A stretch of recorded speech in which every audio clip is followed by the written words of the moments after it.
the world is abuzed with this so-called achievements. Um, Someone will ask you, "What have you achieved in your life?" This man has achieved nothing, and mostly in a physical, one-dimensional sense. And you hear some people whose achievements are attributed to the fact that they have, I don't know whether discovered or uncovered many things, or whether they have created or just remembered certain things. So, Duane, can you talk a little on this, on these achievements that people are so anxious about? Achievements in life. Basically, let's start off simple. Achievements on Earth, okay, because this is where we are, and life's the big deal. And so again, that's a generalization, like kind of like love is everything. And so we use that idea. But actually, it's achievements on Earth, isn't it, in the personal sense? And, for the most part, this is necessary. It really is. I've been through it, and I've had to do certain things so that I could more so see, what really does have benefit through that. And at the same time here, we've only got so much time because of what's taking place to see if we can get to people while they're going through their achievements. And it's understandable because everybody wants to survive better. And it is fun. It's the fun part. Make a lot of money, drive the car you want, live in the house you want, go places that you want, and, just enjoy what we call life. I understand. But as we become aware, and there's two sides to the coin of everything, there really is. And I wouldn't knock a person for whatever they decide to do. It's their choice.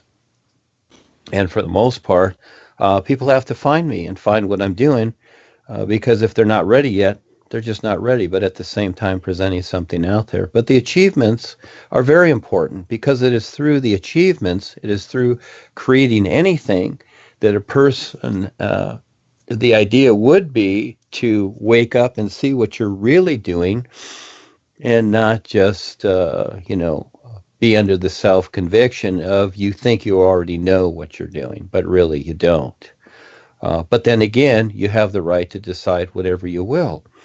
And so everything equals itself. If people can remember and relate to this, yes, achievements are fine, but they only equal what they equal. So you've achieved, you've achieved stardom, you've achieved wealth and fame, and people recognize you. You've achieved all these things. Okay, let's say you have. Let's say you've achieved the ultimate, like many people have. Good, bad, or indifferent, doesn't matter. The end result of that. But for the most part, these people probably do not recognize the whole of life and what it sees about your achievements. Well, again, you need those achievements, whatever they are, however they come, to eventually recognize the is. But that's always your decision to do that. So achievements equal themselves. Everything equals themselves. And yes, it has value.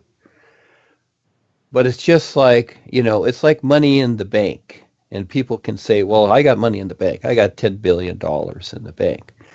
And they could tell all their friends, and it sounds really good. Oh, gee, he's got 10 billion in the bank. Oh, he's rich, lucky man. But realistically, until you pull the money out and utilize it in some way, what value does it have?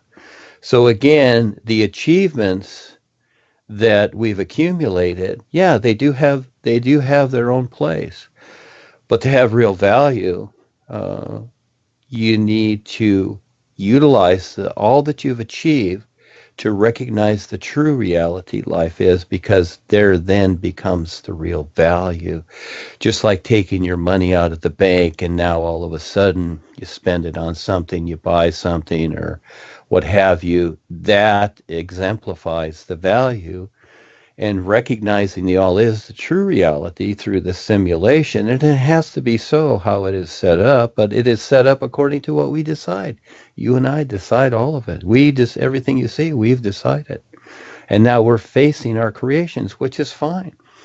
That's the biggest deal that most people don't want to do, is they want to just keep running after something that they think has value, but really it is facing what you've created through all your experience here, and then learning to recognize, having the right references, like I'm providing the best references, I'll say, to where you can recognize this true reality and succeed past what you've achieved. That's the best part. What is it that there is more to than just what you've achieved? And so who will consider that, and who will take the risk to see it?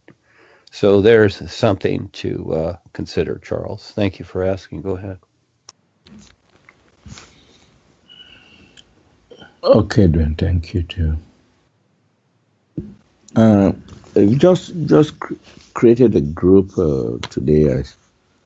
I saw it, which is titled "What is the New Nowness?" Well, we all know that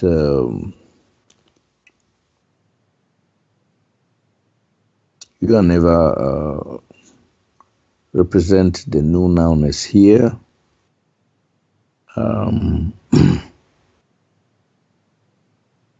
And it is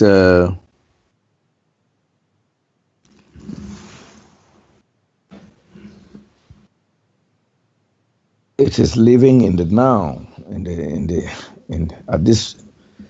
We want to emphasize this moment of life as being so important above all else. Now, if we want to put it in within a time frame, will there be a time when the new nowness becomes old?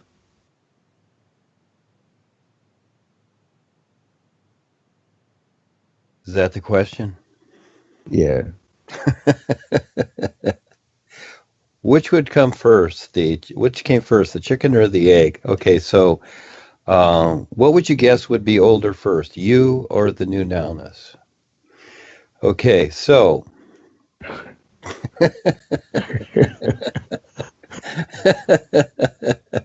these are funny questions, Charles. You know that, don't you? Yeah.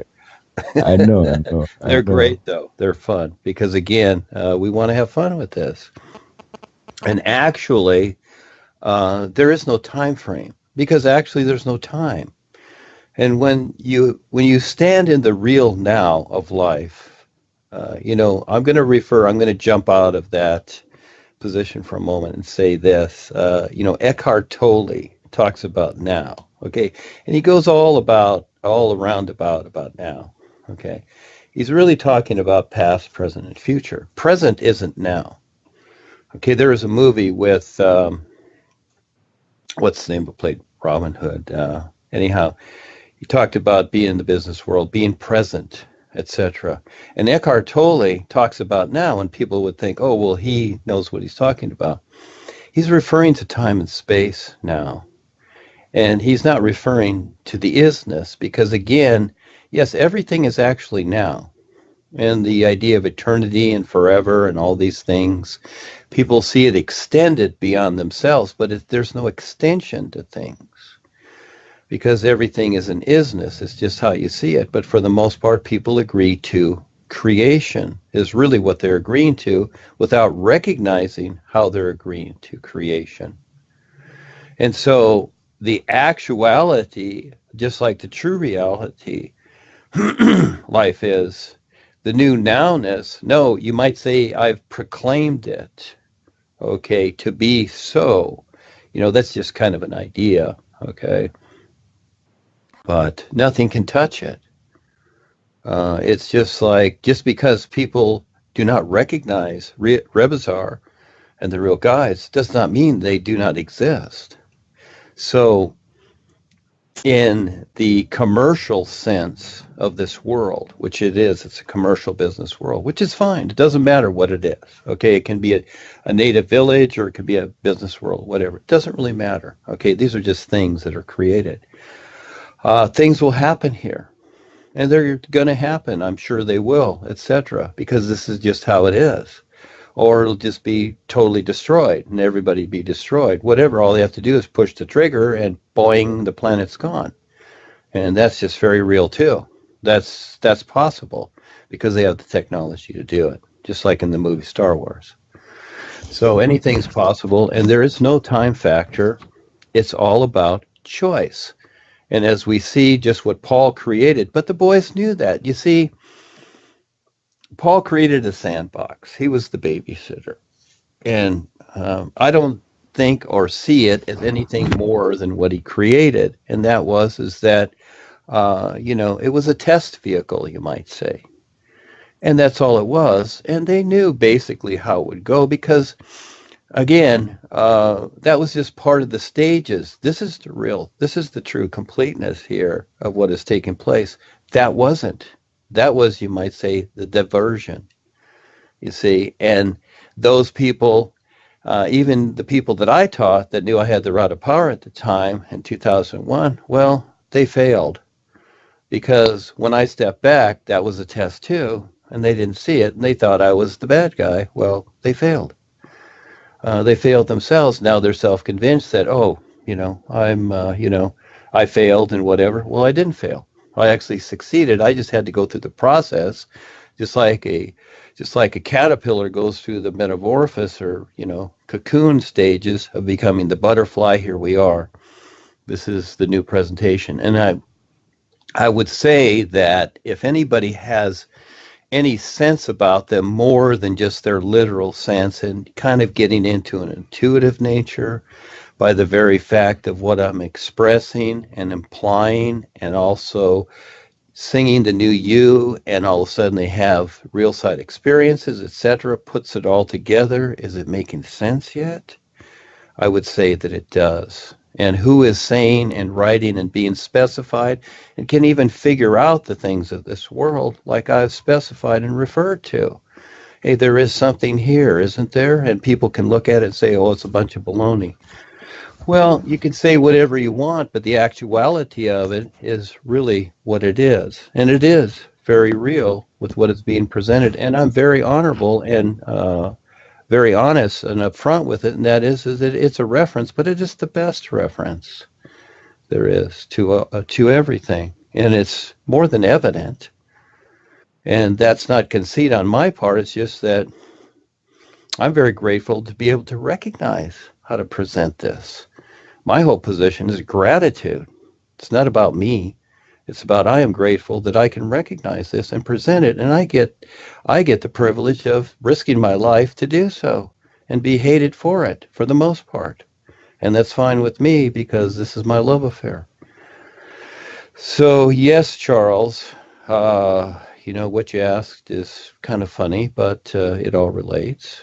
Was there anything else in accordance with what I said that would help you out there? Yeah, I wanted to. I thought maybe the Nunowness will end with you.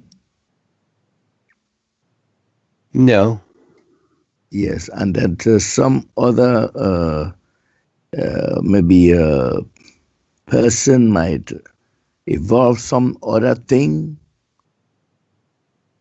or the Nunowness is a continuum. Well, it's when you say continue, so again, that's going on and on and on and on. Okay. Yeah. Mm-hmm. But it's It's kind of like this. Let's say you stand in one spot, and it could be anywhere, or just right where you're at, and you're standing with somebody else, and you two are standing together. Now all of a sudden, the other fella starts to, look around, and it's like, oh, okay, well, I want to go over there, and I want to go over there, and I want to go over there. Okay. Well, you're still where you are, right? And even though he's going over there, his view is going to be, well, Charles is back over there. But you see where you are, right? You see that you're in the position you've always been in. This is how it is. The actuality of life is there's no movements. There's no going anywhere. But it would seem so. But this is where we kind of fool ourselves thinking that this or that. And in other words, like the continuum of things. What Paul presented still is, but who recognizes it, you see? The labels have changed, but it still is. But those that decided to take what he created in the personal physical sense, created what you see today, and it has nothing to do with it, but with what I'm doing is exactly what it is. But only a few could see it. And I'm standing in the same spot he is. But who will see it? You see? It's still here and now. But it has nothing to do with the idea of Eckankar. That's all. We just changed the business name. But the reality still is. But who will see it? Who can see it? You see? It always is. Now you see the difference? Yeah. It looks like, oh, the corporation is this or that. And people are thinking that the corporation is the reality. But it's not. The true reality of what Paul presented was the isness, because Rebazar and the boys brought that forward and showed us how to present it, you see? And so it is still the same as it always is. But the outer part has moved around a bit, you see? And so this is where the Eketh, they can't see what I'm doing because they only see the surface world. They look to the corporation and Joni and Harold, for whatever. You see, because they only see the outer. They don't see the reality of it. They don't see the reality of what Paul brought. And again, Paul created the references for those times because that's how the times were. If he would have presented this, he wouldn't have succeeded as much because this is too tough. This is way too tough. But it's very simple and it's so much better. But it's a toughie. It's like a mother raising her children. It's wonderful, but it's a toughie at the same time. Yeah. Go ahead. Yeah, thank you.